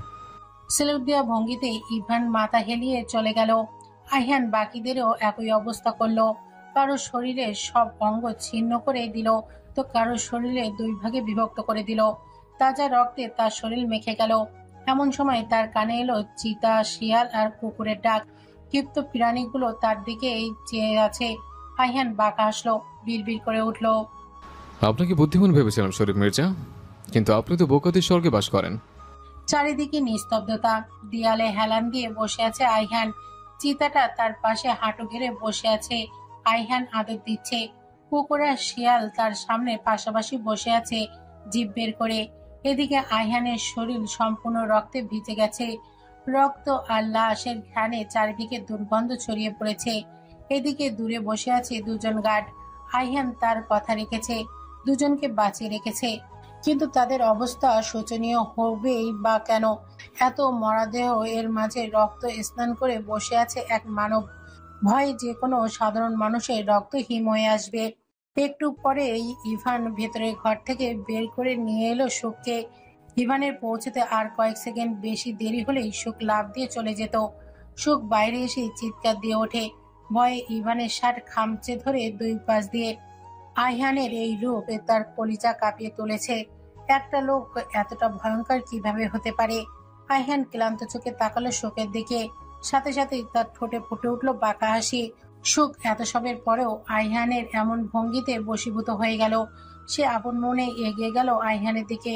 তা দেখে আইহান এক হাত বাড়িয়ে দিল। সুখ নিঃশব্দে গিয়ে বসে পড়ল আইহানের কোলে। তার বুকের বাপাশে মুখ দেওয়ার আগে আইহান আঁকড়ে ধরল সুখের অধর। সুখের চোখ দুইটা বড় হয়ে গেল। শিহরণে খামচে ধরল আইহানের রক্তমাখা শার্ট। ইভানের ওই দিকে কোনো ধ্যান নেই। সে তো এগিয়ে গেল ওই দুজন জীবন্ত লোকের দিকে। তাদের দিকে তাকিয়ে নিজের সব দাঁত বের করে হাসি দিল। লোক দুইটা যেন একটু ভরসা পেল। আর যাই হোক, এই বাচ্চা ছেলেটা তো আর তাদের কোনো ক্ষতি করতে পারবে না। ওকে কুপকাত করা তাদের বা হাতের খেলা। তাকে কুপকাত করেই তারা বেরিয়ে যাবে এই জমের কবজা থেকে। ইভান তাদের সামনে এসে তাদের চোখে চোখ রাখতেই দুজনের চোখগুলো স্থির হয়ে গেল। ইভান টেডি স্মাইল দিয়ে বাচ্চাদের মতো পা ছড়িয়ে বসে পড়ল। নিজের মনে একটা লোকের রক্ত খেতে শুরু করলো। একজনের শরীরে সম্পূর্ণ রক্ত চুষে আরেকটা হাতের দিকে এগোনোর আগেই সেই হাত বাড়িয়ে দিল। ক্ষিপ্ত ভঙ্গিতে এয়ারপোর্ট থেকে বেরিয়ে এলো শরীফ মির্জা। আইহান যে সুখের খোঁজ পেয়ে গেছে তা ফ্লাইট টেক অফ করার আগেই তাকে জানানো হয়েছে। এত পরিকল্পনার এতদিনের কষ্ট সব এক নিমেষেই মাঠে মারা গেল। এবার কি হবে? আইহান যদি একবার জানতে পারে এর পিছনে শরীফ মির্জা আছে, তাহলে কাউকে ছেড়ে কথা বলবে না আইহান। তা সে খুব ভালো করেই জানে। নতুন পরিকল্পনা সাজাতে হবে। আইহানের সব বুঝে যাওয়ার আগেই টপ ফেলতে হবে। শরীফ মির্জা গাড়িতে উঠতেই তার ফোন বেজে ওঠে। আননোন নাম্বার, তাও বিদেশি দেখে পুরো কুঁচকে যায়। হ্যালো, কে বলছেন? ধরে নিন আপনার শুভাকাঙ্ক্ষী। হেয়ালিপনা করতে কল দিলে আমার কাছে, অত ফালতু সময় নেই। মির্জা সাহেব খেপে যাচ্ছেন কেন? এত তাড়াতাড়ি ধৈর্য হারালে চলবে? আপনি কি বললেন? তাড়াতাড়ি বলুন, আমার কাছে সময় নেই। আপনি যা স্বীকার করতে চাইছেন তারা খুব শীঘ্রই বাংলাদেশে ফিরছে। পরিকল্পনা তৈরি রাখুন। এটা কোনো সাধারণ শিকার না, এটা সিংহবাগ, যাকে শিকার করতে গেলে শিকারী নিজেই শিকার হয়ে যায়। অল দ্য বেস্ট মির্জা বাবু। আমাকে এসব জানিয়ে আপনার কি লাভ? তার সময় আসলেই জানতে পারবেন। বেশি কথা না বলে ফাঁদ পাতা শুরু করেন। Time is running out, go. Mirza phone রেখে দিলেন। কে এই শুভাকাঙ্ক্ষী তা পরে জানা যাবে। আগে প্রয়োজন কিভাবে আইহানের কাছ থেকে সুখকে দূরে সরানো যাবে তার ব্যবস্থা করা। আর তা তাকে খুব দ্রুতই করা লাগবে, কারণ আইহান এখানে আসলে তাকে টেক্কা দিয়ে সুখকে মির্জা বাড়ি থেকে বের করা সম্ভব না। শরীফ মির্জা চিন্তিত ভঙ্গিতে বাড়িতে প্রবেশ করতেই সামনে এসে দাঁড়ালেন রেণুকা মির্জা। স্বামী কই যায়, কি করে, সেই ব্যাপারে খেয়াল রাখলেও অনেক কিছু আড়াল করেই রাখেন তিনি। তার একমাত্র কারণ হলো ঘরের নোংরা বাহিরে ছড়িয়ে দিতে চান না তিনি। তার শাশুড়ি সবসময় তাকে একটাই জিনিস শিখিয়েছেন, স্বামীদের সব কাজে পাশে দাঁড়াতে হয় না, কিন্তু কিছু কিছু জিনিস চোখে দেখেও দেখতে হয় না, তাতে সংসারের মঙ্গল। কি ব্যাপার গিন্নি, আজ এখানে কেন? রান্নাঘরে কাজ শেষ? স্বামীর হেয়ালি করে বলা কথা তোয়াক্কা করলেন না রেণুকা বেগম। তিনি স্বামীর কোট হাতে তুলে নিয়ে শক্ত কণ্ঠে প্রশ্ন ছুড়লেন মির্জা সাহেবের দিকে। কই যাচ্ছিলেন আপনি শ্রাবণীর বাবা? হঠাৎ লন্ডনে আপনার কিসের তলব? বিজনেসের কিছু কাজে গিয়েছিলাম গিন্নি। এখানে তো জেরা করার কি আছে? বিজনেস আমিও করি, আপনি একা এই বিজনেসে যুক্ত নন। আর লন্ডনে যদি কাজ থাকে তাহলে আপনার ছেলেকে বললেই হতো, আপনি নিজে যাবেন। এত বড় সমস্যা হলে আমি বোর্ড মেম্বারের সাথে কো-ফাউন্ডার হিসেবে জানতে পারতাম, তাই নয় কি? বিজনেসের কত ঝামেলা থাকে গিন্নি, সব কি তুমি বুঝবে? একজন বিজনেসম্যানের মেয়ে বিজনেস বুঝবে না? একজন বিজনেস ওম্যান বুঝবে না বিজনেসের সমস্যা? নাকি বিজনেস নিয়ে পড়া স্টুডেন্ট জানবে না বিজনেসের সমস্যা কি? শরীফ মির্জা ঘাবড়াতে শুরু করলেন। ঘাম ঝরতে শুরু করলো তার কপাল বেয়ে। উনি এই জন্যই রেণুকার মুখোমুখি হতে চান না সহজে। মেয়েটা ভীষণ ধূর্ত, তার সামনে মিথ্যে কথা বলার হাজার চেষ্টা ব্যর্থ হয়। সেই জন্য তিনি রেণুকা মির্জাকে এড়িয়ে চলেন। দেখো গিন্নি, তুমি ব্যাপারটা অন্যদিকে টেনে নিয়ে যাওয়ার চেষ্টা করছো। আমি বিজনেসের কাজে গিয়েছিলাম। কদিন আগেই তোমার ছেলের ফার্মাসিউটিক্যাল কোম্পানি অনেকগুলো স্টাফকে ছাঁটাই করা হয়েছে। অনেকে এই ব্যাপারে মেল করেছিল, সেটা দেখতে আমি যেতে চেয়েছিলাম, কিন্তু ফ্লাইটে ওঠার আগেই তোমার ছেলের পিএ কল করে জানায় সবটা এখন ঠিক আছে। কোম্পানিটা আমার ছেলে 7 বছর থেকে চালাচ্ছে, তাই নয় কি? যেহেতু 7 বছরে সে কোম্পানির কোনো ক্ষতি হতে দেয়নি, বরং বন্ধ হয়ে যাওয়া কোম্পানিকে আবারও মাথা তুলে দাঁড় করিয়েছে, তার কোম্পানিতে কি হয়েছে না হয়েছে তা আপনাকে কেন দেখা লাগবে? ছেলেটা আমারও গিন্নি, তাই তার জীবনে কি ঘটলো না ঘটলো সে ব্যাপারে বাবা হিসেবে আমারও নজর রাখা লাগে। রেণুকা মির্জা তাচ্ছিল্য হাসলেন। তাই নাকি? যেমনভাবে নিজের ছেলের স্ত্রীর ব্যাপারে নজর রাখতে। শরীফ মির্জা ঘাবড়ালেন, কপট রাগ দেখে বলে উঠলেন, বাজে বকবে না গিন্নি, সামনে থেকে সরে দাঁড়াও। বাহির থেকে এসেই যারা শুরু করো, কেমন নিয়ম তোমার? রেণুকা মির্জা কথা না বাড়িয়ে সরে দাঁড়ালেন, এক দৃষ্টিতে তাকিয়ে রইলেন স্বামীর গমন পথে। একটা মানুষ এতটা লজ্জাহীন কিভাবে হতে পারে? মানুষ বলে কাউকে আঘাত করেও নাকি কতদিন অনুশোচনায় দগ্ধ হয়। আর এই লোক, ছি, পিশাচের থেকেও ভালো। রেণুকা বেগম চলে গেলেন ভেতরে। খুব দ্রুত এই লোকের বিচার তিনি করবেন। রেণুকার চোখের সামনে ভেসে উঠল সেদিনের রাতের দৃশ্য। মাঝরাতে হঠাৎ করে রেণুকা বেগমের ঘুম ভেঙে যায়। পানির তেষ্টা পায়, উঠে বসে, কিন্তু ঘরে পানি আর স্বামী দুজনেই ছিল না। রেণুকা প্রথমে ভাবলেন হয়তো তার স্বামী পানি নিতে গেছেন, তার জন্য কিছুক্ষণ অপেক্ষা করতে চাইলেন। কিন্তু অনেক সময় পরেও যখন আসার কোনো লক্ষ্য দেখলেন না, তখন রেণুকা বেগম নিচে বেরিয়ে এলেন। রেণুকা বেগম বেরিয়ে এসে দেখতে পাই শফিক মির্জা ওপর থেকে নিচে নেমে আসে। রেণুকা বেগম ভুরু কুঁচকে তাকালেন। এই রাতে শরীফ মির্জা ওপরে কি কাজ বুঝতে পারলেন না তিনি। ওপরে তো শুধু শোক আছে, আর কেউ না, তাহলে? কথাটা চিন্তা করতেই ঘাবড়ে গেলেন তিনি। দ্রুত পায়ে ওপরে যেতে নিলে তাকে আটকে দেন তার শ্বশুর। রেণুকা ছলছল চোখে তাকায় নিজের শ্বশুরের দিকে। বাবা, ওই লোকটা আর কত নিচে নামবে বলতে পারেন? শাহরিয়ার মির্জা দীর্ঘশ্বাস ফেলে বলে উঠলেন, আমি কালকেই সুখকে এই বাড়ি থেকে কোথাও দূরে পাঠিয়ে দেব। রেণুকা তাচ্ছিল্য করে হাসলো। তাতে কি হবে বাবা? আজ ছেলের বউয়ের সম্মানের উপর হাত দেওয়ার চেষ্টা করেছে, কালকে নিজের মেয়ের উপর হাত দিবে না, তার গ্যারান্টি কি? এমন লোক নিজের খায়েশ মেটাতে যত নিচুতে সম্ভব নামতে পারে বাবা। আর কতদিন নিজের ছেলেকে বাঁচাবেন? আপনি তার শাস্তি পাওয়ার এবার অনিবার্য হয়ে গেছে। আমি এমন চরিত্রহীনের ভাত খেতে পারবো না। ধৈর্য ধরো মা, এই শাস্তি পাবে যার সাথে অন্যায় করেছে, সে শাস্তি দিবে, আর তাকে সাহস দিবে তোমার ছেলে। আমার ছেলে এই বিয়ে মানবে না, কোনো দিনও না। ওই মেয়ের জন্য আমার ছেলে আমার বুকে নেই। অযথা কেন ঘৃণা করো মেয়েটাকে? এই বাচ্চা মেয়েটার কি দোষ মা? তোমার ছেলে নিজের ইচ্ছায় বিয়েটা করেছে। তোমার ওই জেদি ছেলেটাকে এমনি এমনি বিয়ে দেওয়া সম্ভব হয় না। তাহলে ওই বিয়ে করেই বিদেশে গেল কেন? এই প্রশ্নের উত্তরটা তো আমার কাছে নেই রে মা। এই উত্তর তো আমিও খুঁজেছি 7 বছর থেকে, কিন্তু তোমার ছেলে মহাজেদি, তার উত্তর দেওয়ার ইচ্ছে না হলে আমি বা তুমি কি করে জানতে পারো? রেণুকা বেগম কিছুক্ষণ চুপ করে দাঁড়িয়ে থাকলো। বাড়িতে নতুন পুত্রবধূ এসেছে, যেখানে পুরনটাকেই এখনো তারা যথাযথ সম্মান দিতে পারেনি তারা। তার উপর নিজের স্বামীর এমন নিকৃষ্ট আচরণ। সুখকে আহিয়ানের কাছে পাঠিয়ে দিন বাবা। শাহরিয়ার মির্জা কিছুক্ষণ নিজের পুত্রবধূর দিকে তাকিয়ে রইলেন। আলতো এসে রেণুকার মাথায় স্নেহ মাখা হাত রেখে সেই জায়গা থেকে প্রস্থান করলেন। বর্তমানে ফিরে এলেন রেণুকা বেগম। তার সিদ্ধান্ত আর শাহরিয়ার মির্জার ভাবনা ঠিক ছিল, তাই তো এতদিনও সুখ সেখানেই আছে, হয়তো ভালোই আছে। এবার যদি ছেলেটা তার দেশে ফিরে আসে তাতেই শান্তি। ঘরের ছেলে ঘরে ফিরুক। এয়ারপোর্টে বসে আছে আইহান, পাশে সুখ বেঘরে ঘুমাচ্ছে। এত কিছুর পরেও সুখ নিজেকে সামলাতে পারেনি, অসুস্থ হয়ে গিয়েছিল, যার কারণে বাংলাদেশে যাওয়ার তারিখ আরো 2 দিন পেছাতে হয়েছিল তাদের। আইহান তাকায় ঘুমন্ত সুখের দিকে। ওই 2 দিনে গাল দুইটা কেমন চুপসে গেছে, যা মোটো ভালো লাগলো না আইহানের। বউ তার এমনিতেই চিকন, যা একটু গোলগাল গাল ছিল, তাও এই অসুস্থতায় চুপসে দিলেও ব্যাপারটা আইহানের একদম ভালো লাগছে না। এমন হাড্ডি শরীর কি আদর করে মজা আছে? গালে ঠোঁট দিয়ে তো হাড্ডি পাবে সে, মাংস তো পাবে না। এটা কি তার বউ? বোঝে না।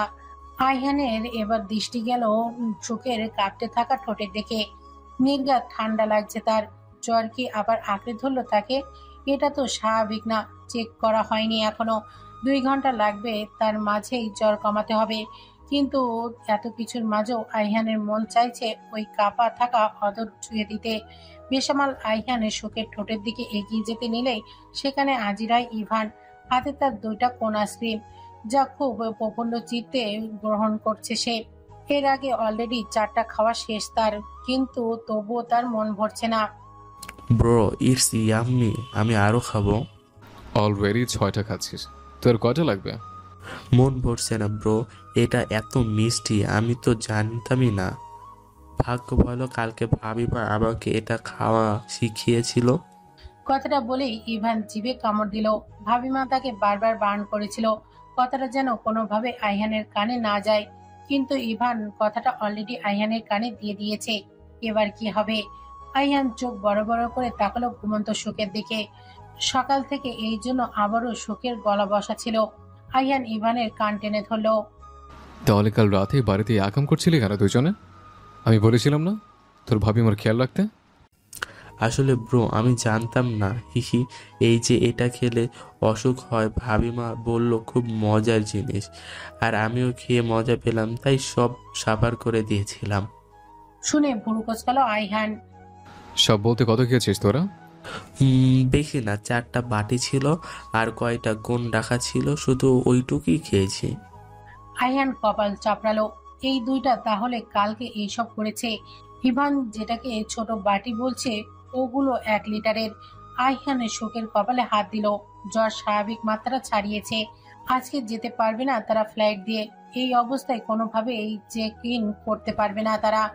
আইহান কাউকে কল দেয়, লাগেজ বাংলাদেশে নিয়ে যাওয়ার ব্যবস্থা করে। ইভান আর শোককে নিয়ে বেরিয়ে যায়। ব্রো আমরা ওটাতে করে যাব না। তোদের অপকর্মের জন্য আমাদের চেক ইন অবধি করতে দেবে না। এবার চল, উড়াল দেওয়া লাগবে। এই জ্বর সহজে কমবে বলে মনে হয় না। কেউ দেখে নিলে? মেঘের ভিতর দিয়ে যাব, কেউ দেখবে না। অত উপরে আমাদের একদম পিঁপড়ার মতো লাগবে। চল। দুজনে উড়াল দিল। কিছু দূরে যেতেই সুখ চোখ মেলে তাকায়। এখন কিছুটা ভালো লাগছে, কিন্তু ঠান্ডা কমছে না। বারবার মনে হচ্ছে ঠান্ডা কিছু বারবার ছুঁয়ে যাচ্ছে তাকে। সুখ চোখ মেলে ভালোভাবে খুলতে দেখতে পায় এক ঝাঁক পাখির মেলা। অবাক নয়নে তাকিয়ে রয় সেদিকে। খোলা মেঘ হাত বাড়িয়ে ছুঁয়ে দেয়। তার ধারণা সে ঘুমে আছে, আর এইসব কিছু স্বপ্নে ঘটছে তার সাথে। সে স্বপ্নে উঠছে। মেঘ ধরতে হাত বাড়িয়ে দিতেই মেঘ মুহূর্তেই মিলিয়ে গেল। ঠান্ডা পরশে শিহরিত হলো, আবার নিজের মনেই খিলখিল করে হেসে উঠল। আইহানের কানে স্পর্শ সেই হাসি রিনেচিনে আওয়াজ গেল। আইহান তাকলো তার বুকের সাথে লেপ্টে থাকা সুখের দিকে। কি আজব মায়া আছে এই রমণীর মাঝে। এই মেয়েটা তার আশেপাশে থাকলে সে নিজেকে হারিয়ে ফেলে, নিজেকে সামলাতে পারে না। বারবার তার শরীরে কাঁপে, তার চোখের নেশা ধরে। এই যে হাসিতে সুখের অধর চওড়া হচ্ছে, এই গাঢ় গোলাপি ঠোঁটে নিজের অধর বসিয়ে দেওয়ার তীব্র ইচ্ছা জেগেছে তার মনে। নিয়ন্ত্রণহীন নজর বুলিয়ে চলেছে সুখের হাস্যোজ্জ্বল মুখের দিকে। যেদিন থেকে আইহান ওই অমৃত পান করেছে, সেদিন থেকে এই তৃষ্ণা দিন দিন বেড়েই চলেছে। আইহান বেশিক্ষণ পারল না নিজেকে সামনে রাখতে। সুখকে নিজের বুকে আরো শক্ত করে আঁকড়ে ধরল। সুখ বড় বড় চোখ করে তাকাতে আইহান তার অধর নিজের অধর দ্বারা পৃষ্ঠে দিল। ধীরে ধীরে অধর ছেড়ে গলায় ঘাড়ে ছোট ছোট পরশ ভরিয়ে দিতে লাগলো। নীলচে আকাশে তাদের সাথে উড়ে চলেছে শত শত পাখি।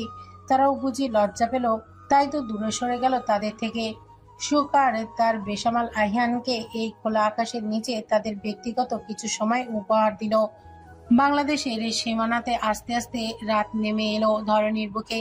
বাংলাদেশের এয়ারপোর্টের সামনে এসে তারা নেমে গেল সবার আড়ালে। সুখ তখন ঘুমে। আইহানের ভালোবাসা মাখা আদরগুলো হঠাৎ করে মেনে নিতে পারেনি। জ্ঞান হারিয়ে লুটিয়ে পড়েছিল আইহানের বুকে। আইহান হতাশ চোখে তাকিয়েছিল সুখের দিকে। কপাল করে বউ পেয়েছে সে। সামান্য চুমু খেতে গেলেই বউ জ্ঞান হারিয়ে যাচ্ছে, তাই অবস্থা করে ফেলে। না জানি বাসর করতে গেলে কি অবস্থা করে তার বউ। ইভান ঘুরে ঘুরে বাংলাদেশের রাস্তা দেখছে। লন্ডনের রাস্তার মতো না হলেও বাংলাদেশের পরিবেশটা তার বেশ ভালো লাগেছে। না একেবারে গরম হাওয়া, না তো আবার অতিরিক্ত ঠান্ডা। তাদের রাজ্যে তো সবসময় বরফ পড়ে, সেখানে সূর্য নেই। কোনো বিজ্ঞানীরা কৃত্রিম উপায়ে সূর্য নির্মাণ করেছে, যা ফসল ফলাবে। তারা ভ্যাম্পায়ার হলেও সবাই সবসময় রক্ত খায় না। তারা নিজেকে নিয়ন্ত্রণ করতে পারে। আর সেখানে শুধু ভ্যাম্পায়ার না, আরো অনেক জাতি আছে, যেমন নেকড়ে, ঘোড়া, শিয়াল, বিলাই, কুকুর, পাখি, বাঘ, ভাল্লুক, সব প্রজাতিই আছে। কিন্তু ভ্যাম্পায়াররা হলো সবার রাজা, যাকে কিং অব দ্য প্ল্যানেট বলা হয়। ইভান আইহানের পাশ ঘেঁষে দাঁড়ায়। একবার ঘুমন্ত শোকের মুখের দিকে তাকিয়ে আইহানের দিকে চোখ ঘুরিয়ে অসহায় কণ্ঠে বলে, আমার খুব খিদা পেয়েছে ব্রো, খেতে দাও প্লিজ। সে কাল থেকে না খাইয়ে রাখছো, একটু কি মায়া দয়া হয় না তোমার আমার মতো মাসুম বাচ্চার উপরে? ভাবিমাও তো খায়নি কিছু, আদরে কি আর তার পেট ভরছে নাকি? আইহান চোখ গরম করে তাকায়, সাথে সাথে ঠোঁটের ওপর আঙুল দেয় ইভান। কিন্তু তার পেটে গুড়গুড় করে আওয়াজ হয়, যেন সে চিল্লিয়ে বলতে চাইছে তাকে খাবার দিতে, সে ক্ষুধার্ত। আইহানও ভাবে আসলে তাদের খাওয়া উচিত, এভাবে না খাইয়ে থাকা যাবে না। বাড়িতে পৌঁছাতে এখনো অনেক সময় লাগবে, আর বাড়িতে পৌঁছানোর সাথে সাথে নিশ্চয়ই কেউ তাদের খাবার দিবে না, আগে হাজারো প্রশ্ন করবে, তারপর আপ্যায়ন। ততক্ষণে যে ইভান আর সুখ খালি পেটে থাকতে পারবে না তার ঢের জানা আইহানের। দুইটা বাচ্চা, এদের দেখে কে বলবে একটার বয়স 19 আর একটার 26। আইহান ফোঁস করে নিঃশ্বাস ছাড়ে। একটা রেস্টুরেন্টে ঢোকে, সুখকে একটা চেয়ারে বসিয়ে ওয়েটারকে পানি নিয়ে আসতে বলে। ইভানকে বলে সুখকে দেখতে, সে কাছে একটা ব্যাংক দেখেছে, সেখানে যাবে। আর যাই হোক, বাংলাদেশে তো লন্ডনের পাউন্ড চলবে না। ইভান ভদ্র বাচ্চার মতো মাথা নাড়িয়ে আইহানের কথা মতো সুখের মুখে হালকা পানি ছিটা দিল। হঠাৎ পানি ছিটাই সুখ পিটপিট করে তাকায়। সুখের সামনে ইভানকে দেখে কিছুটা স্বস্তির নিঃশ্বাস নেয়। সবটা তাহলে স্বপ্ন ছিল। আইহানের কাছে আসা, তাকে এইভাবে ছুঁয়ে দেওয়া, সব নিজের ভাবনায় নিজেই অবাক হলো সুখ। সে কি ভাবছে এইসব? আর তার কি আফসোস হচ্ছে সব সত্যি ছিল না বলে? ভাবিমা, তোমার কি ঘুম শেষ হচ্ছে না? সারা রাস্তা তো ঘুমালে, এবার তো জাগো। সুখ পিটপিট করে তাকায় ইভানের দিকে। তার মানে তারা বাংলাদেশে চলে এসেছে। ভাবতেই ঘর করে উঠে বসে সুখ। আমরা বাংলাদেশ পৌঁছে গেছি এত তাড়াতাড়ি? এত তাড়াতাড়ি হবে কেন? তুমি সম্পূর্ণ জার্নি করেছো ঘুমিয়ে, না হয় অজ্ঞান হয়ে, সেজন্য টের পাওনি। সুখ হতভম্ব। আসলে কি সে এতটাই ঘুমিয়েছে? এর আগে তো কোনোদিনও এমনটা হয়নি। বেচারা সুখ টের পেল না। সে উড়ে তো এসেছে, কিন্তু প্লেনে চড়ে না। কোলে চড়ে, যার স্পিড ছিল প্লেনের থেকেও কয়েকশো গুণ বেশি। খাবার অর্ডার করো ভাবিমা। ব্রো কই যে গেছে খাবার অর্ডার করতে বলে। আমি তো জানি না বাংলাদেশে কোন কোন খাবার সুস্বাদু। সুখ মাথা নাড়িয়ে অর্ডার দেয়। সে নিজেও জানে না ঠিক কি কি খাবার বাংলাদেশে পাওয়া যাবে, কারণ 12টা বছর সে একদম বন্দী হয়েই ছিল। স্কুল কলেজ ব্যতীত বাইরে পা রাখতে পারেনি সে কোনোদিন। 3 বছর নিজের বাড়িতে আর বাকি 7 বছর মির্জা বাড়িতে। সুখ ফোঁস করে নিঃশ্বাস ছাড়ে। নিজের মতো বাঙালি কিছু খাবার অর্ডার দেয়। আর আইহানের জন্য সালাদ। বিদেশি ছেলে বলে কথা, সে তো আর এইসব বাঙালি খাবার খাবে না। তিনি তো ডায়েট করবেন আর ঘাস ফুস খাবেন। সুখ মনে মনে ভেঙচি কাটে। কিছুক্ষণের মাঝেই আইহান আসে সেখানে। আইহানকে দেখে লজ্জায় সুখের মুখের রং বদলে ফেলে। কি আজব, এই পুরুষকে দেখলে ভয় লাগতো, ঘৃণা লাগতো, ঠিক আছে, কিন্তু স্বপ্নের পর থেকেই এমন লজ্জা লাগছে কেন? সুখের হাত চলছে না, শরীরটা যেন অসাড় হয়ে গেছে। লজ্জা আড়ষ্টতায় উপকার, সে নিজেকে নিজেই ধমকে ওঠে। এসব কি ধরনের অভদ্রতা সুখ? কিভাবে এই অশুভ লোকটাকে নিয়ে এমন অসভ্য মার্কার স্বপ্ন দেখতে পারিস? তোর কি একটাবারও লজ্জা লাগলো না? নাকি এই নির্লজ্জ পুরুষের সঙ্গে থাকতে থাকতে তুইও নির্লজ্জ হয়ে গেলি? হ্যাঁ। আয়ান ধপ করে বসে পড়ল সুখের পাশে, নিজের শরীর এলিয়ে দিল চেয়ারে। ক্লান্ত ভঙ্গিতে তাকালো সুখের দিকে। সুখ এক পলক তাকিয়ে চোখ ফিরিয়ে নিল। তা দেখে হাসে আইহান। আলগোছে এক হাত দিয়ে আঁকড়ে ধরে সুখের বাম হাত। সুখ ছাড়ানোর জন্য মশরামশরি করেও লাভ হয় না তেমন। আইহানের সেদিকে ভ্রুক্ষেপ নেই। একইভাবে বসে মনে মনে বলে উঠল, তোর থেকে দূরে যেতে হবে ভাবলে তো অস্থির হয়ে উঠছে হ্যাপিনেস। কিন্তু তাতে কি তোর আদৌ যায় আসে? তুই তো সর্বদাই নিষ্ঠুর। আমার বেলায় সে নিষ্ঠুরতা যেন আরও কয়েক গুণ বেড়ে যায়। কি অদ্ভুত তোর নিয়ম জান। আমাকে শেষ করে আমাকে আবার খুনি সাব্যস্ত করে দিস তুই। কিন্তু তুই নিজেও জানিস না তোর হাতে আমি অনেক আগে শেষ হয়েছে। তুই যে সদ্য পদার্পণ করা কিশোর বয়সের প্রথম অস্থিরতা, প্রথম ভালো লাগা, তাকে তুই জেনেছিস কোনোদিন? মির্জাবাড়ির মেন ফটকে পা রাখতেই গম্ভীর নারী কণ্ঠ শোনা গেল। আত্মবিশ্বাসে টিকে পড়ছে সেই কণ্ঠ থেকে। সুখ চিনে এই কণ্ঠ, এই রাশভারী কণ্ঠ আর কারো না, স্বয়ং রেণুকা মির্জার। যেমন তার কণ্ঠের তেজ, তেমনই কঠোর এই নারী। সম্ভ্রান্ত পরিবারের খানবাড়ির বড় কন্যা, আবার মির্জা বাড়ির বড় পুত্রবধূ। দাম্ভিকতা তার রক্ত আর সম্পর্ক বয়ে বেড়াচ্ছে। এই 7টা বছর এই নারীর বিনা কারণে রাগে শিকার সে। কথাটা ভাবতেই বুক চিরে দীর্ঘশ্বাস বেরিয়ে আসে। সে বিবাহিত 7টা বছর ধরে, কিন্তু না পেল স্বামী, না পেল সুখের সংসার। কি অদ্ভুত, 7টা বছরেও তার একটা পরিবার হলো না, তার একটা সংসার হলো না। সে এই বাড়ির আশ্রিতা হয়েই রয়ে গেল। আইহানের কণ্ঠে ধ্যান ভঙ্গ হলো সুখের। এদিকে ইভান তার পেছনে লুকিয়ে আছে, তার কোলে প্যারি। দুজনেই কেমন ভয়ে চুপসে গেছে। ভাবিমা, এই মহিলাকে দেখতে কত সুন্দর, কিন্তু এমন রাগি রাগি কেন? সুখ আবারও তাকালো সামনে দাঁড়ানো সুন্দরী নারীর দিকে। সে নিজেও জানে না এই প্রশ্নের উত্তর। সে খুব কম দেখেছে এই নারীকে হাসতে, যেন মনের ভিতরে তিনি কোনো কষ্ট চেপে রেখেছে, যা বের হতে না পেরে রাগে পরিণত হয়েছে। চুপচাপ দাঁড়িয়ে থাকেন, না হয় এবার আপনাকে বাড়িতে ঢুকতেও দিব না। আর আপনি কি ম্যাডামকে চেনেন না? ইভান দুই পাশে মাথা দোলায়, অর্থাৎ সে চেনে না। উত্তরটা পছন্দ হলো না সুখের। সে তো ভেবেছিল ইভান আইহানের ভাই হয়, কিন্তু যদি আইহান ইভানকে চেনে না, তাহলে ইভান আর আইহানের সম্পর্ক কি? সুখের ভাবনার মাঝে রেণুকা চিৎকার করে উঠে, তোর সাহস হয় কি করে আমার বাড়িতে প্রবেশ করার, আহিয়ান? রেণুকার চিৎকারে ইভান ভয়ে সুখের এক হাত আঁকড়ে ধরে, তার পেছনে লুকিয়ে পড়ে যেন তাকে দেখা না যায়। কিন্তু বেচারা ইভান ভুলে গেছে যে 6 ফুটের তাগড়া যুবক, সে কি আর 5 ফুট 3 ইঞ্চি সুখের পেছনে লুকাতে পারে? এদিকে সুখ নিজেও ভয় পেয়ে আইহানের জ্যাকেট আঁকড়ে ধরে। ইভান সুখ দুজনে ভয়ে কাঁচুমাচু হয়ে আছে, কিন্তু যাকে ধমক দেওয়া হলো সে এখনো বুক টান করে দাঁড়িয়ে আছে। এইসব কথায় বা সামান্য চিৎকারে তার কিচ্ছু মনে হবে? সে ভাবলেশীন ভাবেই জবাব দিল, আমার বাড়ি, আমার ইচ্ছা, আমি আসবো কিনা। তোমার কি সমস্যা মা?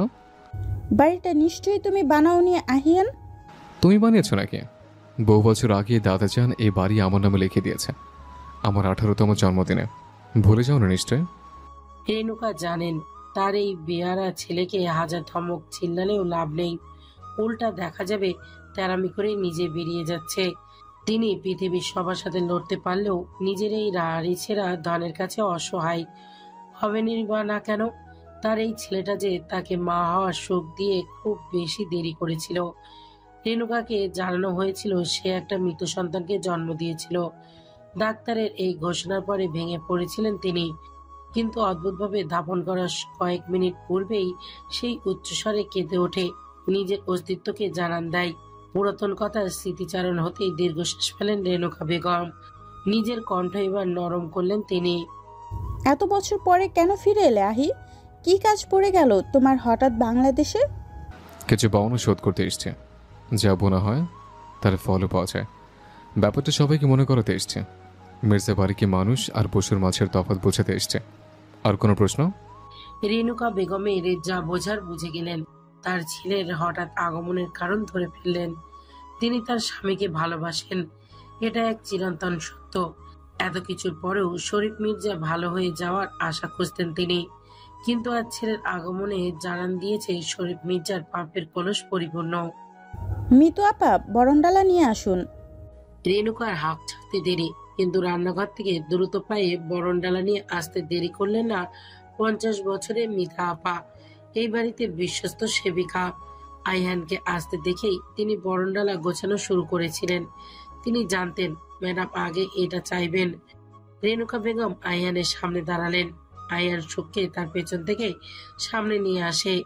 সুখ অবাক চোখে তাকায় আইহানের দিকে। ইভান এইসব দেখে এবার নিজেও ভয় কমিয়ে আবদারের সুরে বলে ওঠে, ভাবিমা, এটা কি? আমিও আগে আছি। রেণুকা এবার ঘাড় ঘুরিয়ে তাকালো সুখের পেছনে দাঁড়িয়ে থাকা ইভানের দিকে।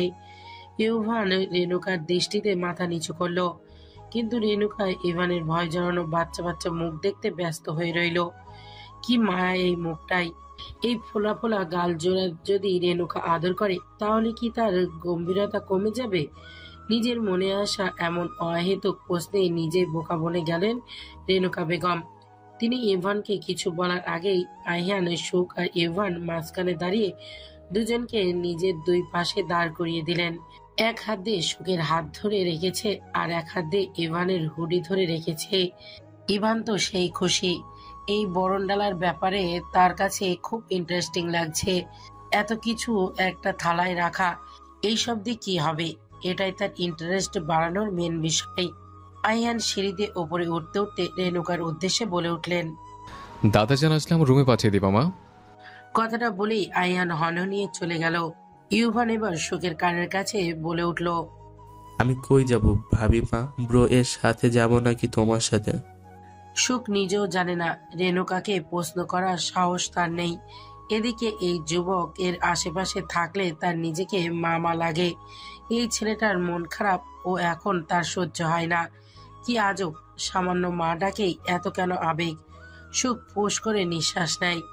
এক বুক সাহস সঞ্চয় করে রেণুকাকে প্রশ্ন করতে যাবে, তার আগে রেণুকা নিজেই বলে ওঠে, মিতু আপা, এই ছেলেকে আহিয়ানের বাম পাশের রুমটা দেখিয়ে দাও, আর মতিনকে বলে তাদের ব্যাগগুলো তাদের রুমে পাঠানোর ব্যবস্থা করে দিও। কথাটা বলেই তিনি চলে গেলেন। ইভান দাঁত কেলিয়ে প্যারিকে কোলে তুলে হাঁটা দিল মিতা আপার সাথে। অর্ধেক রাস্তা গিয়ে আবারও ফিরে এলো।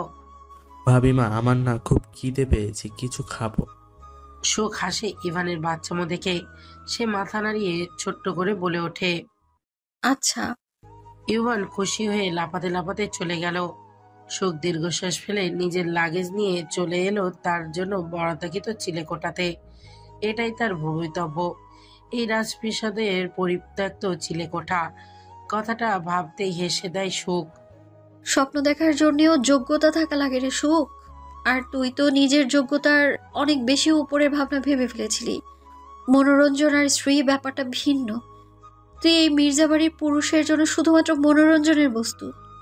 কেউ রক্ষিতা বানাতে চায় তোকে, আর কেউ তার সব সময় ব্যয় করার বস্তু বানাতে চায়। এটাই তোর সত্যি, ভুলে যাস না। সুখ দীর্ঘশ্বাস ফেলে ফ্রেশ হতে চলে যায়। ফ্রেশ হয়ে নিচে নেমে এসে মতি আপাকে বলে, ফুপুমণি, ইউভান ভাইয়ার জন্য খাবার দাও না, ভাইয়া খিদে সহ্য করতে পারে না। মিতু আপা মুচকি হেসে প্লেটে এগিয়ে দেয়। ছেলেটা কে রে মা? কি সুন্দর মায়া মায়া মুখ, একদম বাচ্চা যেন, কথাবার্তাও বাচ্চাদের মতো। আমি নিজেও জানি না ফুপুমণি, সে কে। একদিন হুট করে ছোট স্যার তাকে সাথে নিয়ে এসেছিল, আর সেদিন থেকে আমাকে সে ভাবি মা বলে ডাকে। আলাদা একটা মায়া জন্ম নিয়েছে তার জন্য ফুপুমণি। মিতু আপা হাসলেন, সুখের মাথায় হাত বুলিয়ে দিয়ে বলে উঠলেন, মা ডাকটাই এমন, তার উপরে ওই ছেলেকে কেউ ভালো না বেসে পারে। আমারই তো মন চাইলো ওর গাল টেনে দিতে। সুখ হাসলো। ওকে একটু পরপর কিছু খেতে দিও কেমন, আইসক্রিম দিও না ভুলেও। আমি ওই দিন ভুল করেছি, এক বাটি নিয়ে বসেছিলাম, ও মা কয়েক মিনিটে পুরো বাটি সাবার করে দিয়েছে জানো। বাকি যে কয়টা ছিল তাও শেষ করেছে। আমি তো ভয়ই পেয়ে গিয়েছিলাম যে অসুস্থ না হয়ে যায় আবার, কিন্তু আল্লাহর রহমতে সুস্থ আছে। মিতু আপা হাসলেন। আচ্ছা যাও, তোমার ছেলের খেয়াল রাখবো। এবার রান্নাঘর থেকে যাও আপা, তোমাকে এখানে দেখলে রাগ করবে। সাথে সাথে সুখের হাসি মিলিয়ে গেল। আসলে কথাটা বেমালুম ভুলে গিয়েছে সে। মিতু আপা দেখলেন সুখের সেই চুপসে যাওয়া মুখটা, কিন্তু উনিও যে নিরুপায়। এই বাড়িতে সুখের আসার পর থেকে দেখে এসেছে তার প্রতি এই বাড়ির প্রতিটা ব্যক্তির নিষ্ঠুর আচরণ। এখন তো আবার এই বাড়ির মেজ বউ যুক্ত হবে। না জানি সামনের দিনগুলো মেয়েটার জন্য কেমন হবে। ভাবতেই তার বুক ভারী হয়ে গেল। সুখ খাবার নিয়ে ইভানের রুমে গেল। ইভানের রুমে যাওয়ার আগে দৃষ্টি গেল আয়ানের ঘরের দিকে। তার জন্য নিষিদ্ধ এই ঘর, কিন্তু এই ঘরের অর্ধেক ভাগ তার। নিজের ভাবনাই নিজে ফিক করে হেসে দিল। খাবারগুলো ইভানকে দিয়ে পই পই করে বুঝিয়ে এলো কোনো বাদরামো না করতে, আইহানের সাথে থাকতে, আর নয়তো ছাদে চলে আসতে। সেখানে সে সুখকে পাবে। ইভান ভদ্র বাচ্চার মতো মাথা নাড়িয়ে খাওয়ায় মন দিল।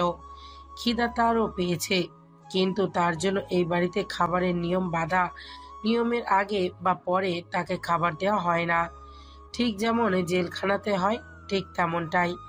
সকাল গড়িয়ে গেছে, এখন খাবার সে পাবে দুপুরে। কাঠের দরজায় জোরে জোরে আঘাতের শব্দে ঘুম ভেঙে যায় সুখের। ঘড়ির দিকে তাকিয়ে দেখে সন্ধ্যা 7টা বাজে। দুপুরে খেয়ে ঘুমিয়েছিল, এতক্ষণ ঘুমাবে ভাবেনি সে। ওইদিকে দরজার করাঘাতের আওয়াজে বাড়ছে বই কমছে না। কে এমন ভাবে দরজায় করাঘাত করছে? শ্রাবণী আপু এমন ভাবে কি দরজায় আঘাত করছে? কিন্তু আপু তো এইভাবে দরজায় আঘাত করে না। তাহলে সুখ ভয়ে ভয়ে বিছানা থেকে উঠে দরজা খুলতে এগিয়ে গেল। দরজা খুলতেই দেখলো আইহান দাঁড়িয়ে আছে। আইহান তার দিকে ক্ষিপ্ত দৃষ্টি নিক্ষেপ করে সুখের চোয়াল শক্ত করে আঁকড়ে ধরে। এতক্ষণ সময় লাগে সামান্য একটা দরজা খুলতে? আর তুই এখানে কেন? মির্জা বাড়িতে কি ঘরের অভাব যে বাড়ির বড় বউ এখানে থাকবে? কি হলো, উত্তর দে। সুখে নিজের গাল থেকে হাত সরিয়ে চেঁচিয়ে ওঠে। প্রশ্নটা আপনার আমাকে না, নিজেকে করা উচিত। আর কি যেন বললেন, বড় বউ? তো শুনুন ছোট স্যার, আমি এই বাড়ির আশ্রিতা ব্যতীত আর কিছুই না। আর আশ্রিতা আর যাই হোক, বড় বড় ঘরে থাকে না। এই চিলে কোঠা নসিব হয়েছে আমার, তাই তো অনেক। নাকি এখন এটাও কেড়ে নিতে চাইছেন? আইহান স্তব্ধ, বাখারা হয়ে যায়। ফ্যাল ফ্যাল করে তাকিয়ে থাকে রাগান্বিত সুখের দিকে। আচমকা আইহান অপ্রত্যাশিত এক কাণ্ড ঘটিয়ে বসে। সুখের ছোট্ট চিলেকোটাতে কয়েক মুহূর্তের ব্যবধানে তাণ্ডব চালিয়ে দিয়েছে আইহান। ভয়ে একপাশে জড়সড় হয়ে দাঁড়িয়ে আছে সুখ। তার বলার মতো কোনো কথাই নেই, শুধু চুপচাপ দেখে যাওয়া ছাড়া। কারণ এই তাণ্ডব সে নিজেই ডেকে এনেছে। কিছুক্ষণ আগে আইহান যখন তাকে নিজের ঘরে নিয়ে যেতে চেয়েছিল, সে না করে দেওয়ায় ক্ষিপ্ত হয়ে উঠেছিল আইহান। সুখ কি করবে ভেবে না পেয়ে আইহানের দিকে এগিয়ে গেল। এক বুক সাহস নিয়ে আয়ানকে পিছন থেকে জড়িয়ে ধরতেই আইহানের হাত থেমে যায়। সে মাত্রই হাত তুলেছিল আলমারি ভাঙার জন্য, কিন্তু সে হাত এই মুহূর্তে অকেজো হয়ে গেছে। শুধু হাত না, সম্পূর্ণ শরীর যেন নিজের ভার ছেড়ে দিয়েছে। অদ্ভুত এক অবশতা তাকে গ্রাস করে নিয়েছে। আইহানের রাগ মুহূর্তেই নেমে গেল। বুক ভরে নিঃশ্বাস নিয়ে নিজের বুকের বাঁ পাশে রাখা সুখের হাতটাকে নিজের মুঠোতে নিয়ে ঠোঁট ছোঁয়ালো তাতে। সাথে সাথে কেঁপে উঠল সুখ।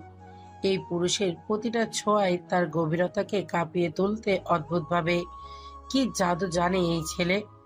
আমি স্বার্থপর আহিয়ান, মানি আমি এটা, কিন্তু এতটা স্বার্থপর হতে পারিনি যে একজন মায়ের থেকে তার ছেলেকে কেড়ে নিব আমি। এমনিতে বহুদিন আমার কারণে আপনি আপনার মায়ের থেকে দূরে ছিলেন। আর না, আমি 2 দিনের মেহমান মাত্র। একবার শরীফ মির্জার শাস্তি নিজের চোখে দেখিনি, তারপর বেরিয়ে যাব আমি এই বাড়ি থেকে, আপনার জীবন থেকে। শুধু শরীফ মির্জার ধ্বংস দেখতে এখানে পড়ে আছি আমি। নিজের আত্মসম্মান বিলীন করেছি আমি শুধুমাত্র সেই কাঙ্ক্ষিত দিনটাকে দেখার জন্য। আর আমি জানি তা খুব শীঘ্রই আসবে, শুধু আর একটু ধৈর্য। কিন্তু ততদিন আমার অনুভূতিকে সামলে রাখবেন তো আহিয়ান?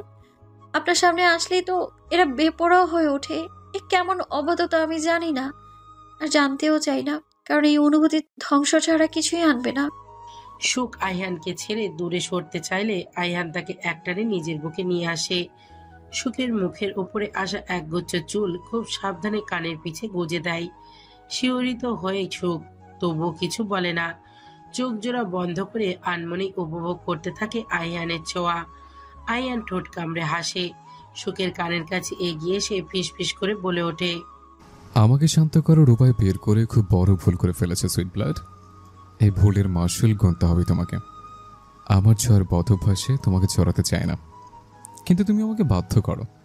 তুমি নিজেও জানো না তোমার নিঃশ্বাস অবধি আমাকে তোমার দিকে টানে। সেখানে তোমার ছোঁয়া আমার কি অবস্থা করে তুমি কল্পনা করতে পারবে না জান। তাই বলছে নিজেকে আটকাও, নয়তো আমি বাঁধন হারা হলে তুমি আমাকে সামলাতে পারবা না। সুখ যেন বরফে পরিণত হয়ে গেল। নড়াচড়া করার সাহস হারিয়েছে সেই ইতিমধ্যে। ধীরে ধীরে আইহানের এই স্পর্শ মিলিয়ে গেল, কিন্তু তখনও সুখের নাকে আসছে আইহানের ঘ্রাণ। সুখ ধীরে ধীরে চোখ মেলে তাকায়, কিন্তু অদ্ভুত, আইহান এখানে নেই। কই গেল আইহান? কিন্তু আইহানের ঘ্রাণ যে এখনো পাচ্ছে সে কিভাবে? সুখ ভুরু কুঁচকে এবার নিজের জামা নাকের কাছে আনতেই টের পেল আইহানের ঘ্রাণ এত তীব্রভাবে আসার রহস্য। সুখ দীর্ঘশ্বাস ফেলে বিছানায় শরীর এড়িয়ে দিল। এই লোকটাকে পাগল করেই মনে হয় দম নেবে।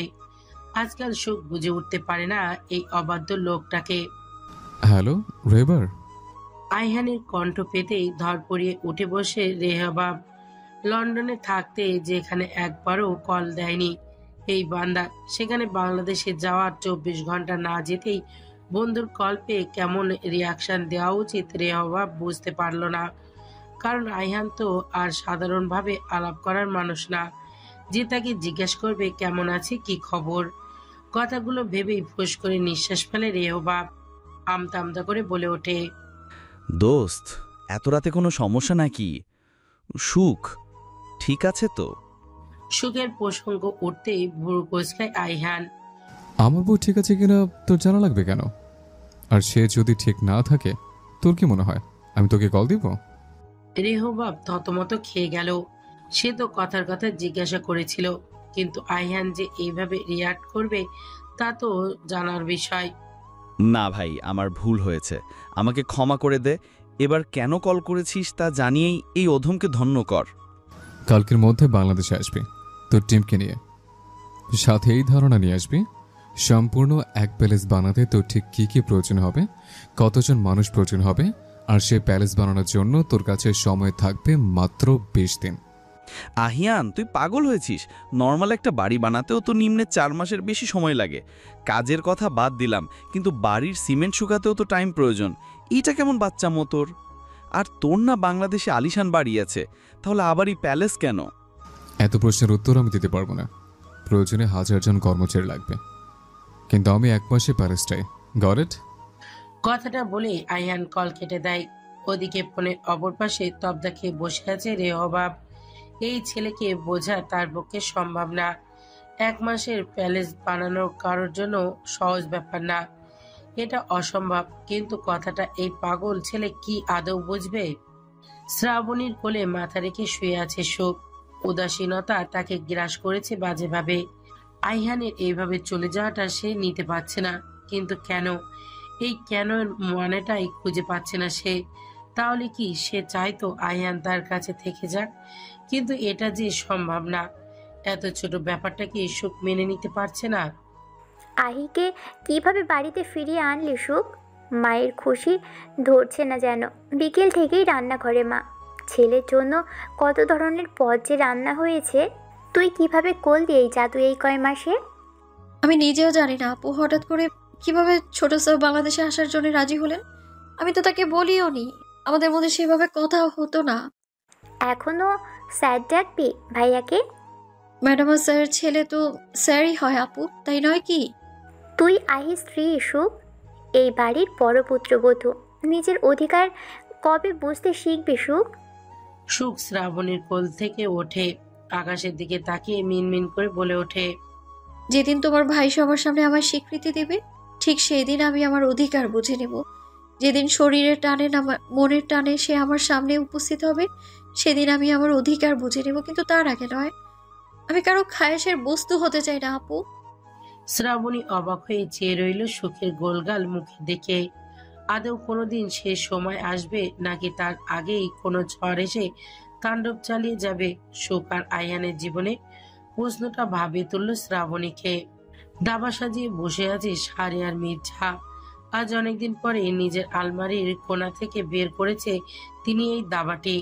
আগে প্রতিদিন সন্ধ্যায় তার আর আইহানের মাঝে দাবা খেলার প্রতিযোগিতা হতো।